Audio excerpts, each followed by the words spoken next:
જામકંડોરણા તાલુકાના જસાપર ગામ ખાતે વૈભવ ક્રિકેટ ટુર્નામેન્ટનું જયેશભાઈ રાદડિયાના સહયોગથી શ્રીફળ વધારી શુભારંભ કરવામાં આવ્યો હતો। લલિતભાઈ રાદડિયા તથા ધોરાજી પીઆઈ હેરમા સાહેબ તેમજ બેટિંગ કરતા લલિતભાઈ રાદડિયાએ ચોક્કા છક્કા લગાવ્યા હતા। ટુર્નામેન્ટમાં પહેલા જ દિવસે પોલીસ પરિવાર દ્વારા ધમાકેદાર બેટિંગ કરી હતી। ટુર્નામેન્ટમાં ધોરાજી પોલીસ પરિવાર, જામકંડોરણા પોલીસ પરિવાર, રાજકોટ એલસીબી પોલીસ પરિવારની 3 ટીમોએ ભાગ લીધો હતો। ધારાસભ્ય જયેશભાઈ રાદડિયા દ્વારા છેલ્લા 5 વર્ષથી ટુર્નામેન્ટનું સુંદર આયોજન કરવામાં આવી રહ્યું છે।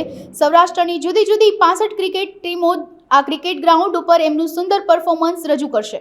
વૈભવ કપ 2024 સિઝન 6 અહીંયા જસાપરના ગ્રાઉન્ડમાં ખૂબ સરસ રીતના આયોજન કરવામાં આવે છે। આયોજકોમાં અશ્વિનસિંહ, અરવિંદભાઈ, અમિતભાઈ વગેરે એમનો સ્ટાફ ખૂબ સરસ રીતના સારી એવી જહેમત ઉઠાવી અને 1 મહિના સુધી સતત સાંજના 8 થી રાતના લગભગ 2 વાગ્યા સુધી 3 કે 4 મેચ રમાડે છે શાંતિપૂર્ણ રીતે। અને આપણા ગૌલોકવાસી વિઠ્ઠલભાઈ રાદડિયાના સ્મરણાર્થે બહુ સરસ, ખૂબ સરસ આયોજન કરે છે।